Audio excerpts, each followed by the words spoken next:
We're about to watch a parole hearing for someone who was revoked and had to go back to prison. The reason he gives is pretty interesting and quite an interesting case. So with that, let's jump in. Yes, ma'am. There, Robin? There you are.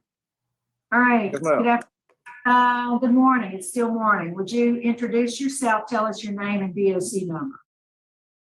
My name is Kevin Dwayne Hebron, 338068. All right, Mr. Hebron, let me read some information into the record, and then we're going to get started with the parole interview. So, Mr. Yes, ma'am. Hebron, you're classified as a fifth felony offender. You were sentenced, recent sentencing May of 2019 in LaSalle Parish for contraband and operating a vehicle while intoxicated, fourth offense. You have a parole eligibility June 5th, 2022, which is passed. Good time date is August 3rd, 2027. You have a full term date, July 21st, 2031. Does all that sound accurate, sir? Yes, ma'am. All right. Your case has been assigned, Mr. Marabella. Would you answer his questions? Good morning, Mr. Hebron. Can you hear me? Yes, sir. Good morning. Yeah. Are you 49? Is that accurate? Yes, sir. I'll be 50 Are in you April. 49 years old? Is that correct? Yes, sir. Yes, sir. Now, how long have you been in prison on these charges? 46 months. Tell me why you're in prison right now. Violating. I had 11 years left on parole, and I got out in 2017 after doing 9 years, 2 months, and 11 days. I got out in 2017, paroled out to my wife, and her son got into it after 20 months of me being out, and she called the cops on her. They come to my house next morning to get him. I let him come through my house, and his girlfriend threw some dope underneath the couch, and I had to take the lick for it, so I owned up to it because it was my house. And they violated 11 years parole, and I'm in here right now on that. Now, what do you mean you had to take the lick for it? You didn't know the drugs were there? No, sir. When they knocked on my door, she opened my door up and brought them to my bedroom. And I opened my bedroom door, and there was 3 LaSalle Parish deputies there looking for Jacob Tomlinson, which is my stepson. And I said, he's not here. And I let them search my house, and they found the baggie underneath my couch. And it's like, well, if you know the law is 99.9%, if you don't take the lick, everybody in the house is going to jail. And I said, well, my wife and my daughter's not going to jail. And so I had to go to jail. And they violated my 11 years parole. Just a side thing here for those of you who are into this. Do you think, well, probably a bad move to ever let anyone in your house if they don't have a search warrant and you are on parole and if you don't have to. So you would think someone with a long record of getting locked up would understand that, right? Next, is it true if it's in your home and you don't take account for it, everyone will get locked up? That doesn't sound like that can be true. It sounds like something police might say, but I am curious if you want to put that in the comment section.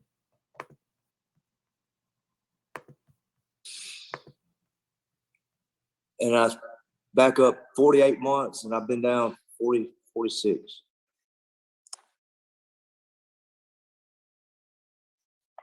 Mr. Hebron, looking at your record,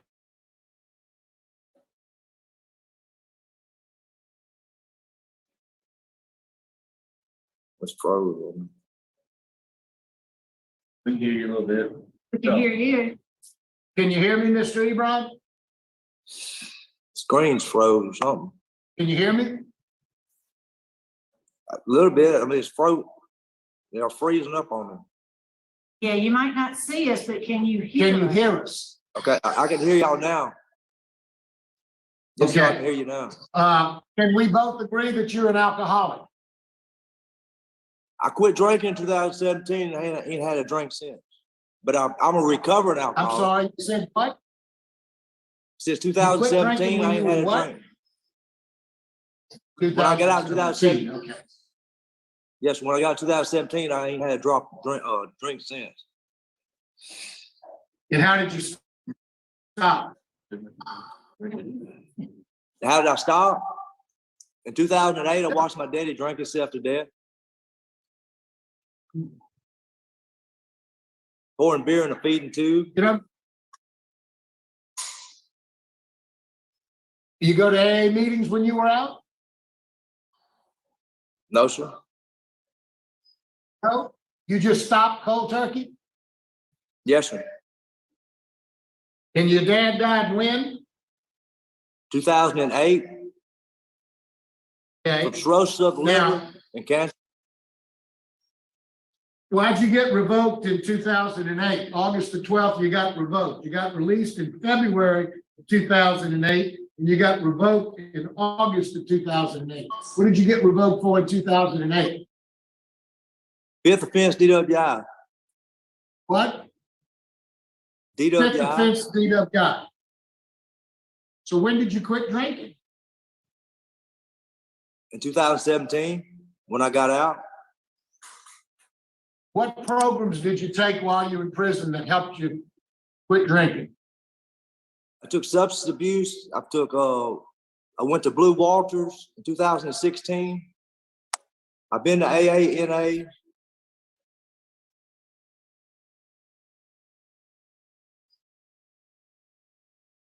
Mr. Hebron, I'm looking at your horrible supervision history. You were released on good time in 1995. You completed that. You were released again on a good time release in July of 98. You were revoked in September of 98. You were released again on good time in August of 2001. You were revoked in March of 2004.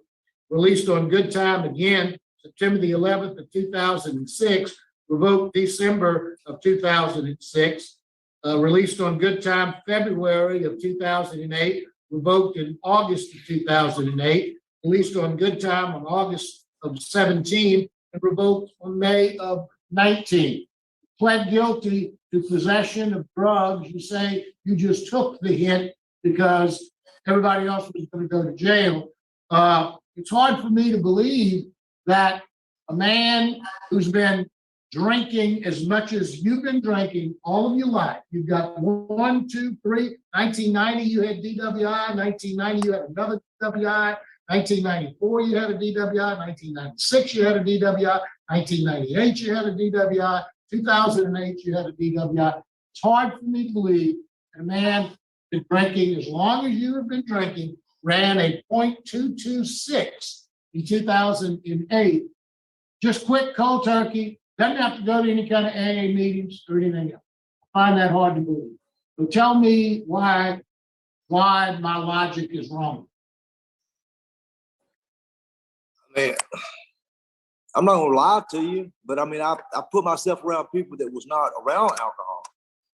I mean, I know I've been locked up for 9.5 years and told myself, because I sit there and watch my daddy drink himself to death with a feeding tube.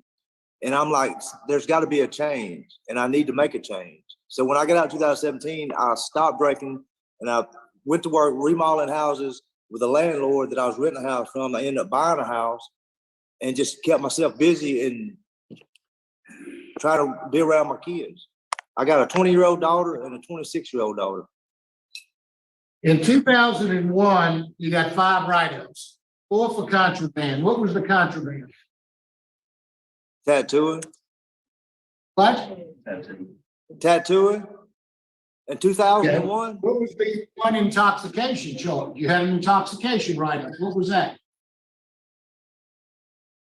For Mojo.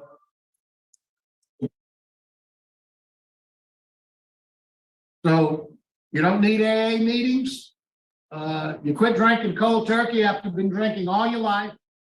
And in prison, you're doing Mojo still. So why is it I'm being skeptical? I went through a little phase in 2001 on the Mojo, but I've been right up free for 19 months. It's like, I mean, there's no excuse for it. And I've been around it and I don't mess with it now. And I mean, Mr. they got Hebron, officers back there. Mr. Hebron, you are a serious substance abuser, whether it be alcohol or whether it be drugs, just looking at your record. You told me you Yes. quit cold turkey in 2018 when you saw your daddy die. Cold turkey. Yes, Yet here we are with a Mojo violation for intoxication a year and a half ago. You don't go to Yes, AA sir. meetings, just quit drinking. I don't buy that. they don't have AA meetings here, but I am going through a substance abuse program. What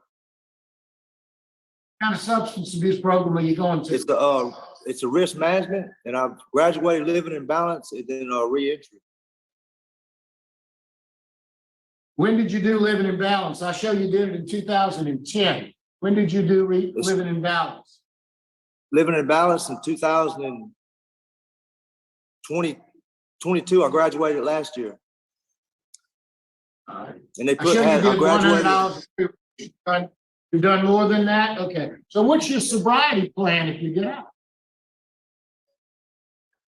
To stay away from the alcohol and surround myself with my grandkids and my daughter and work and just live life because I'm tired.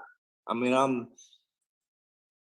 I have sense. I mean, I am intelligent person, but I mean, I have made bad decisions. I'm gonna ask you one last question. How did you lose 4 years of good time? Making bad choices. Well, I mean, that's what we're all here talking about. What were those bad choices? Being around criminal activity of Mojo and trying to help people with, I mean, there's several of them write-ups that I was innocent. I mean, I'm not blaming nobody It's but like you were myself. innocent of the meth charge you came to prison on. Sir? Just like you were innocent of the meth charge, but you took it because you didn't want your family to go to jail. Is that what you're telling me? My stepson's girlfriend threw it under the couch. I didn't even know she had it. I mean, I ain't got no reason to lie on it. You have a Sir, you have every reason to lie on that. He is barking up the wrong tree. Mr. Marabella is the perfect panelist to take this case. You know, he ran a drug court for 12 years, so he knows how to read through these things better than anyone. But man, he is just, I feel, digging himself deeper and deeper.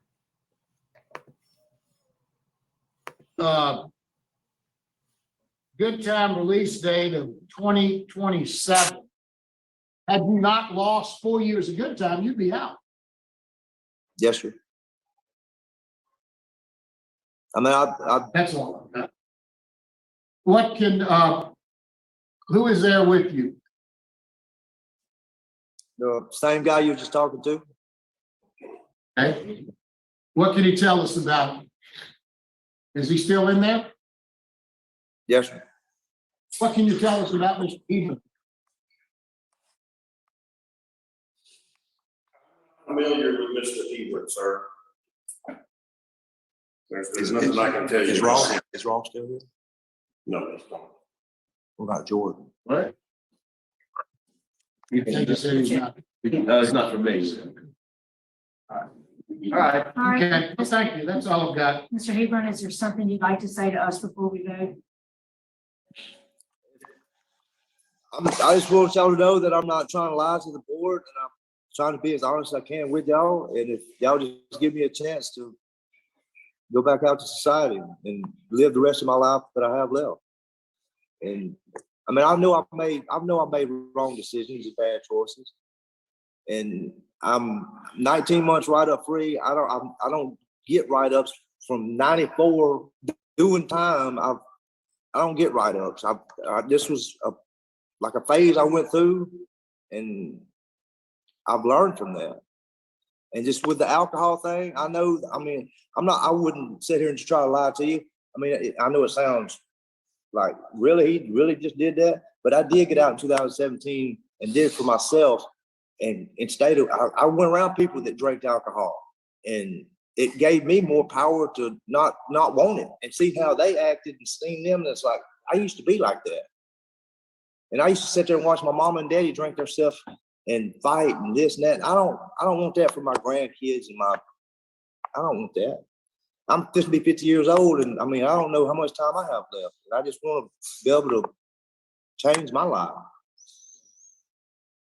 I mean, I've been almost 19 months right up free, and I'm tired. I'm tired of this life. I'm tired of this prison. I'm tired. I just want to be free and be happy and just be home, you know?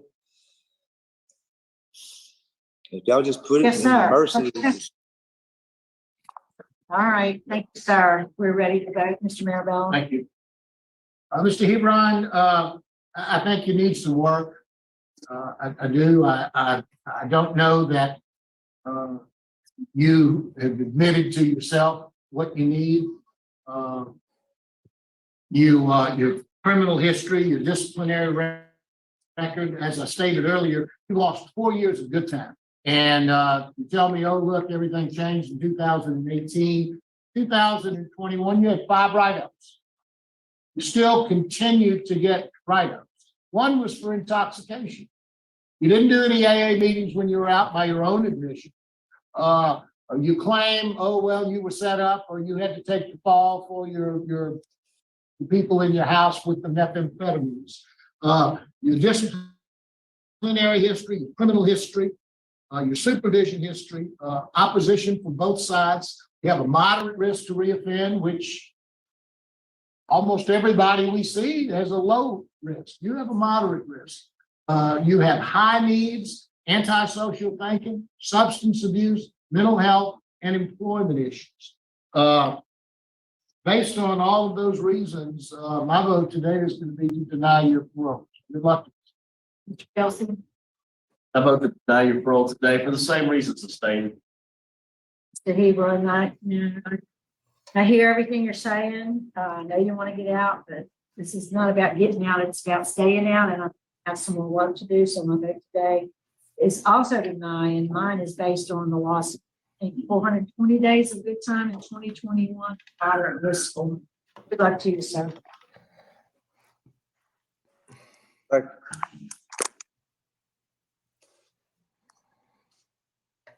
Yeah, I think undoubtedly the right decision.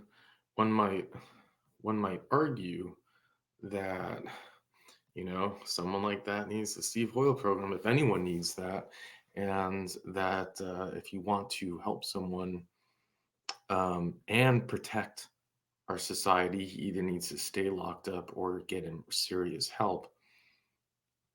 It's let's unpack this in terms of, because there are certain things that just stuck out. I mean, from the beginning, he starts with like we touched on, as he says to his stepson's girlfriend threw the baggie under the couch, and then he had to take the hit for it, and that's just BS. Yeah, right. He took the hit for his stepson's girlfriend.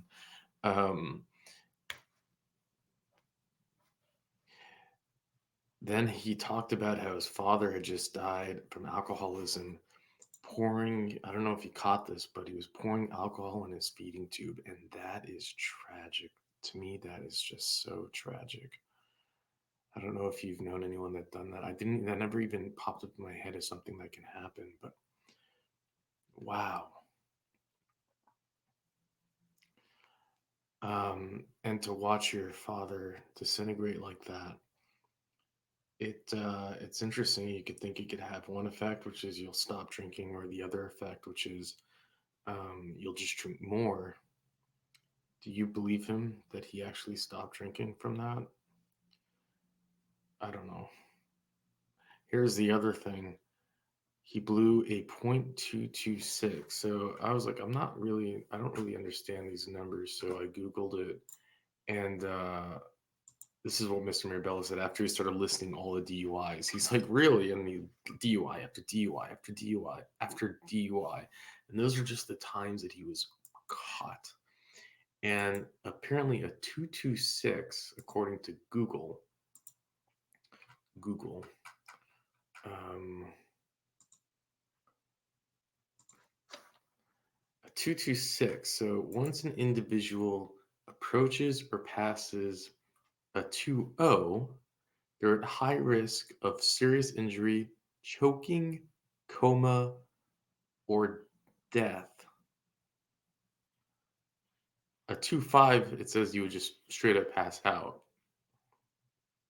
So he didn't just get a DUI, he was like gone. I mean, he was at, he almost drank himself to death, according to Google. And he was behind the wheel of a vehicle.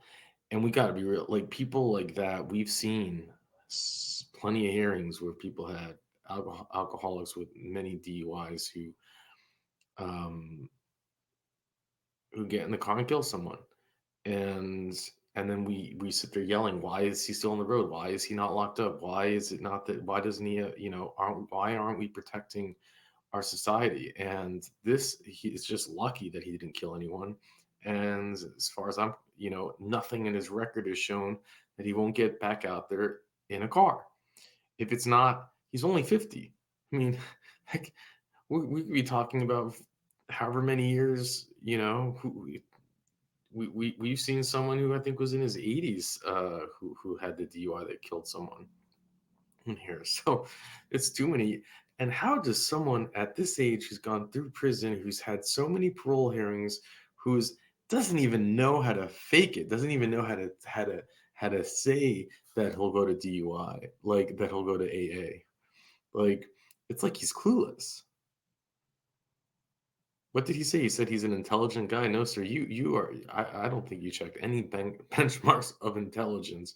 You don't even know how to like pretend that you deserve freedom. Which is a good thing for us. He doesn't know how. He lost 4 years of good time. I don't know if we've seen anyone lose 4 years of good time. I'm not quite sure that we have. He'd be out. He'd be free now. He's actually, I mean, if you ask me, this is he's a danger to society. And then you can say, why is the DA not here? This is the kind of case the DA should write a letter. And then again, I go back to like one day he will be free, and letting him out without putting restrictions, making sure that there are things that he has to do is just putting your head in the sand. Like, it's, I don't know, but like he needs to be like, if he gets released without parole, what's it called? Stipulations. Just imagine how dangerous. He's just a ticking time bomb, like literally. Either it's the question is going to be in my mind, does he kill someone first or get locked up again first?